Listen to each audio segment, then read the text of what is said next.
Mae'n ddrwg gen i am y glitch bach ddigwyddodd yng nghanol hwnnw a hefyd am ar y sgrin ymlaen i rwan. Ond dyma di'n testyn ni heddiw. Os buom ni farw gyda Christ, yr ydym yn credu y cawn fyw gyda ef hefyd. Rhufeiniad 6, adnod 8. O'r anthemau y Pasg darllenon ni yn gilydd. Mae'r bedd yn wag. A dyma'r daith da ni wedi bod arno chydig wythnosau nôl pan fuon ni'n edrych ar Iesu'n iachau Bartimeus, y dyn dall tu allan i Jericho. Fe edrychon ni ar yr adnod yma o hanes yn y benod wedyn pan mae Iesu'n cyfarfod â Sacheus. Daeth mab y dyn i geisio ac i gadw'r colledig. A dyna ddetodd o wrth gwrs wrth y dyn rhyfedd hwnnw ddringodd y goeden. A dyma'r gwirionedd i ni drwy ffydd yn Iesu.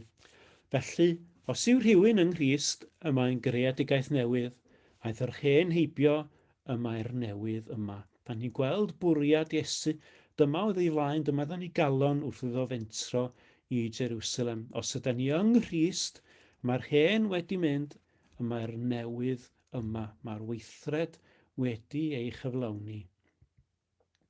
Ac yna, wrth gwrs, Sul y Palmwydd wythnos diwetha, Hosanna i fab Dafydd, bendigedig yw'r un sy'n dod yn enw'r arglwydd, Hosanna yn y gwirichaf. Fe welon ni ein bod ninnau hefyd yn fendigedig, yn fendigaid, os ydown ni yn enw yr arglwydd. Yr adnod yma o Eseia yn esbonio gweithredoedd Iesu, pam ei fod o wedi mynd i'r groes. O Eseia 53, ein dolir ni a gymerodd, ein gweledd ni a ddygodd, a ninnau ni gyfrif wedi ei glwyfo a'i daro gan ddiw a'i ddarostwm. Ond archollwyd ef am ei troseddau ni, a'i ddryllio am ein camweddau ni, roedd pris ein heddwch ni arno ef, a thrwy ei gleisiau ef y cawsom ni a chad.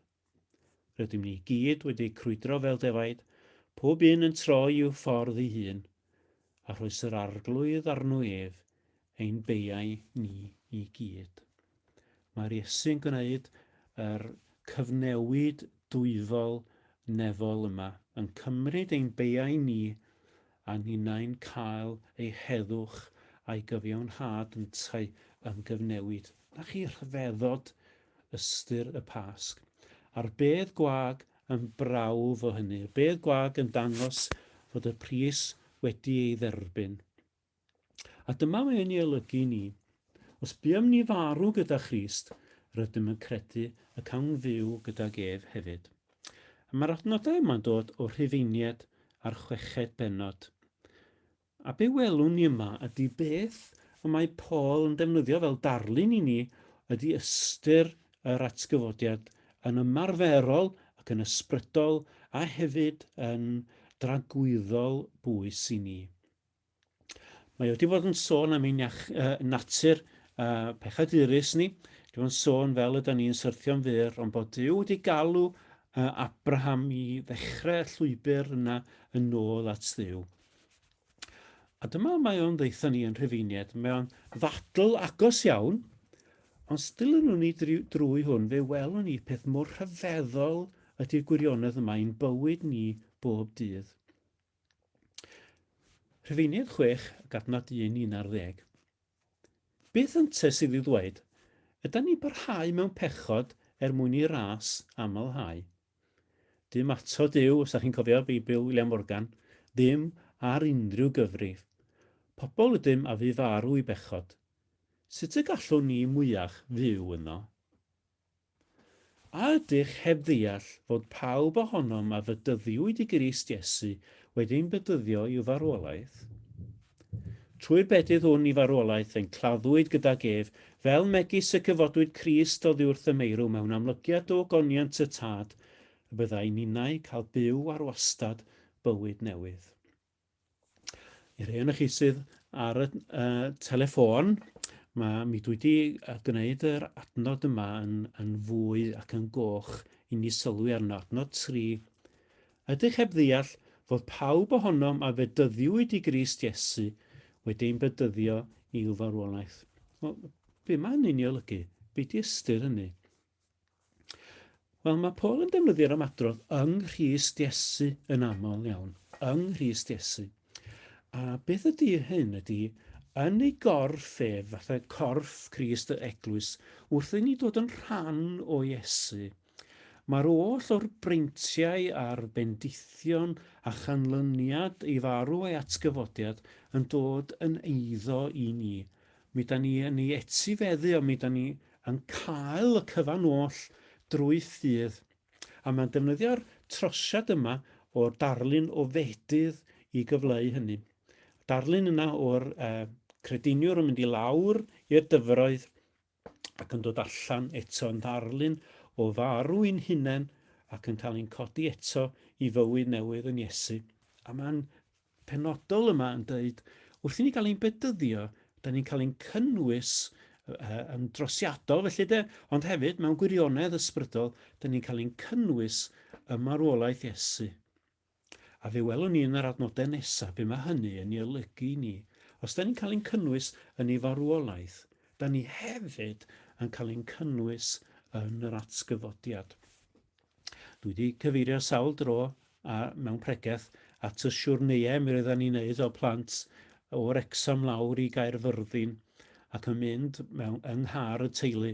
Ar un adeg mi roedd gennym ni mini traveller a hwnnw yn gar bychan iawn a ni'n 4 o blant, roof rack ar y top a cases ar ben hwnnw a 4 ohonon ni. Chi ddychmygu 4 ohonon ni yng nghefn y mini a dad yn gyrru. Ac oedd hi'n siwrne hir. Doeddwn ni'n cyfrannu dim. Cwbl o'n i'n neud oedd cwyno. Cwbl o'n i'n neud oedd, wel, deud y gwir, bod yn sal, ond dyna fo. Doedd gennai ddim gyfraniad o gwbl. Cwbl oedd rhaid i mi wneud oedd cael ei mewn i'r car. A mi roedd dad a'r cerbyd felly yn gwneud y cyfan ac yn ynghyflwyno i ac yn trosglwyddo fy nghorff i o'r Exam i Gaerfyrddin. A dyna sy'n digwydd i ni fel petai yn ysbrydol, wrth i ni ddod i Grist a chredu yno a rhoi ein bywyd ni iddo ef, mi da ni'n cael ein cynnwys yn y cerbyd ysbrydol yma, yn ei gorff ef, a mae'r oll o'r bendithion ysbrydol o'i farwolaeth a'i atgyfodiad yn dod yn eiddo i ni. A does gennym ni ddim cyfraniad dim ond fel petai mentro i mewn i'r cerbyd yma, i'r cerbyd ffydd ynde, a bod ni'n dod yn rhan ohono ef. Trwy'r bedydd hwn i farwolaeth ein claddwyd gydag ef, fel megis y cyfodwyd Crist oddi wrth y meirw mewn amlygiad o goniant y tad, y byddai'n unau gael byw ar wastad bywyd newydd. Lle mae'n sôn yma, nid dim ond am fywyd tragwyddol wedi ni fynd o'r bywyd yma, ond am fywyd ysbrydol yda ni i fyw yma heddiw y nawr, ar wastad bywyd newydd. Mi da ni flaen wedyn i esbonio hyn yn llwyrach i ni. Oherwydd, os deithom ni yn un ag ef trwy farwolaeth ar lun ei farwolaeth ef, fe'n ceir hefyd yn un ag ef trwy atgyfodiad ar lun ei atgyfodiad ef.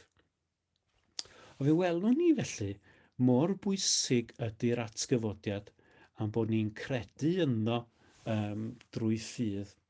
Mae'r atgyfodiad yn gwneud ffasiwn gwahaniaeth.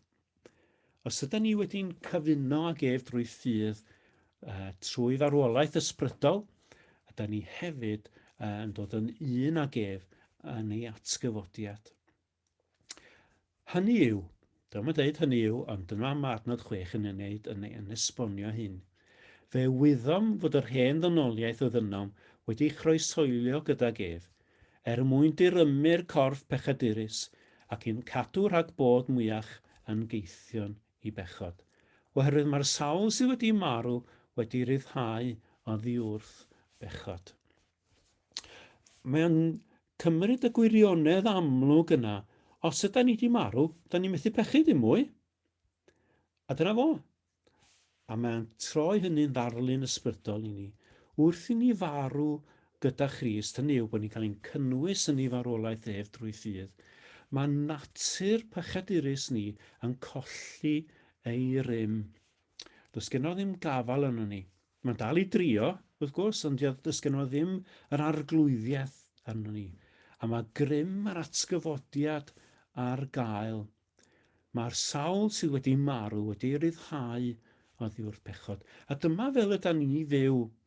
Nid fel rhai sydd yn dal yn bechaduriaid ac yn methu gwneud dim byd amdano, ond rhai sydd â grym a gwirionedd atgyfodiad yn rhan o'n bywyd ni. A dyna pam gwelwn ni rhai sydd yn dod i adnabod Iesu a'n gweld ffasiwn trawsnewidiad yn ei bywyd, a'r hen arferion a phechodau sydd wedi bod yn ei baclu nhw cyhyd yn syrthio o'i gafal sydd ganddyn nhw arnyn nhw. Wrth farw, mae pechod yn colli grym, a mae hwnna'n gymorth i ni ddeall wrth i ni'n hefyd gael ein codi fywyd newydd ynddo ef. Ac yna, yn yr adnodau ola o'r adran, mae Paul jyst yn ei deiti yn glir fel darllenon ni a'n gilydd yn dweud, os buom ni farw gyda Christ, yr ydym credu y cawn fyw gyda ef hefyd. Dyna di hanfod ein ffydd. Os buom ni farw gyda Christ, yr ydym yn credu y cawn fyw gyda ef hefyd. Fe yna ddatganiad ar dudalen Facebook wythnos diwetha gan meddygfa y Bala. A da ni'n ddiolchgar tu hwnt iddyn nhw am eu gwaith tryliw ac effeithlon iawn yn dosbarthu ac yn gweinyddu y brechlyn yn erbyn y plas sydd yn ein blith ni. Ond dyma ddwedwyd bod yna nifer fawr wedi cael apwyntiad yn ystod yr wythnos diwetha i dderbyn y brechlyn heb ddod i'w dderbyn o, heb droi fyny. Mae chi trist ynde? Cynnig ynde o'r brechlyn yma sydd yn dal y salwch draw ac wedi peidio â cymryd y cynnig hwnnw i fyny. Da chi peth trist? Mae yna weithred i ni mewn ffydd i dderbyn y cynnig mae Iesu'n ei roi. A dyma lle mae'r peth yn troi. Y foment yna wrth i'r brechlyn mynd i mewn i'r fraich, mae roedd y mywyd i yn cael ei newid o'r pwynt yna ymlaen yn doedd. A mae Paul yma'n deud, os buom ni farw gyda Christ, yr ydym yn credu y cawn fyw gyda ef hefyd. Mae'r atgyfodiad mor bwysig, a mae rhaid i ni gredu yno. Nid maint ein ffydd, cofiwch, doedd ddim rhaid i mi gredu yn gry iawn bod dad yn medru gyrru'r car ac yn y blaen. Dim ond cael ei mewn i'r car. Cwbl rhaid ni'n wneud ydy mentro ein ffydd ar Iesu, mae o'n gwneud y cyfan. Fel da ni'n gweld yn yr adnodau sy'n gorffen yr adnod yma. A ni'n ein gwybod na fydd Crist sydd wedi ei gyfodi oddi wrth y meirw yn marw mwyach. Collodd marwolaeth ei harglwyddiaeth arno ef. Yn gymaint ag iddo farw, i bechod y bu farw, unwaith am byth. Yn gymaint ag fod yn dduw, i dduw y mae'n byw. Felly, rydych chwytho eich cyfrif eich hunain fel rhai sy'n farw i bechod, ond sy'n fyw i dduw yng Nghrist Iesu. Dyna chi goblygiad, dyna chi ystyr, dyna chi fendith yr atgyfodiad i ni. Da ni medru dweud yr hanes ac edrych ar y stori'r gwragedd wrth y bedd yn aml, a mae'n bwysig bod ni'n neud hynny, a da ni'n cofio geiriau Iesu wrth gwrs, mae fi yw'r atgyfodiad a'r bywyd. Ond dyma ydy'r gwirionedd i ni. Dyma pam ddigwyddodd y cyfan. Nid dim ond mwyn i ni cael stori ein hi'n medru canu'r cododd Iesu, ond i ni brofi gwirionedd a grym yr atgyfodiad yma yn ein bywyd bob dydd, wrth i grym pechod ddod dan ein traed ni, oherwydd ein bod ni'n credu yn yr arglwydd Iesu. Os buom ni farw gyda Christ, rydym yn credu cawn fyw gyda ef hefyd. A'r gobaith yma i'n bywyd ni yma'r y ddaear ydy bod ni'n medru gweld y trawsnewid hwnnw yn ein bywyd bob dydd.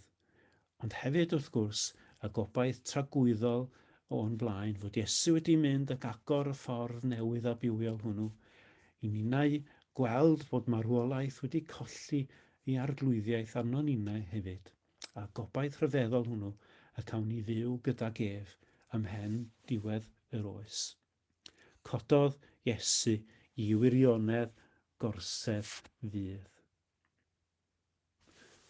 Dewch i ni fyfyrio ar wirionedd yr adnod yma, a meddwl am y bedd gwag, a meddwl gwahaniaeth mae hyn yn ei wneud i ni. Dewch i ni weddio.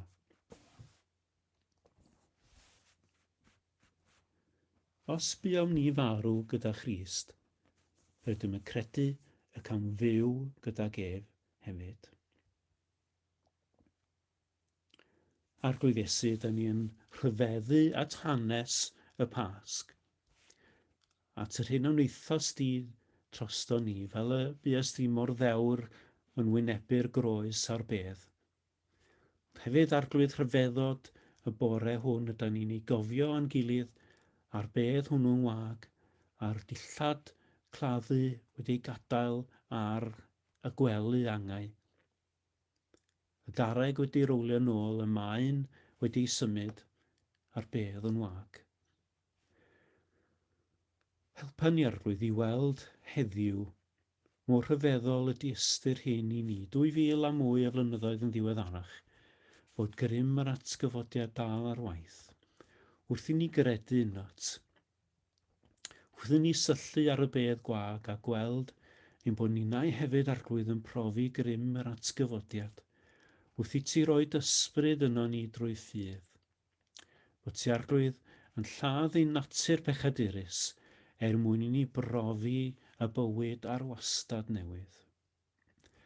Ac arglwydd wrth i ni ddod allan o gyfnod y clo yma, boed i ni fod fel y gwragedd ddaeth at y bedd, falle'n grynedig ac yn ofnus, ond yn dychwelyd gyda'r rhyfeddod yr atgyfodiad, boed i ninnau arglwydd ddychwelyd i droedio, rhodio ein hen ffordd o fyw fel petai, gyda'r hyder gostyngedig yna, bod ein pechod dan ein traed drwy ffydd yn Iesu, bod i ni obaith yr atgyfodiad, bod gennym ni newyddion da i rannu a byd sydd mor trallodus.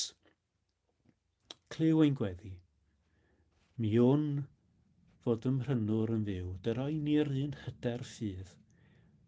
Camau arglwydd, falle yn sigledig ar y cychwyn, ond wrth i ni gymryd un ar ôl y llall, boed i ni teimlo dy bresenoldeb, boed i ni glywed y lais yn ein galw wrth ein henw, a boed i ni brofi arglwydd llawenydd y trydydd dydd.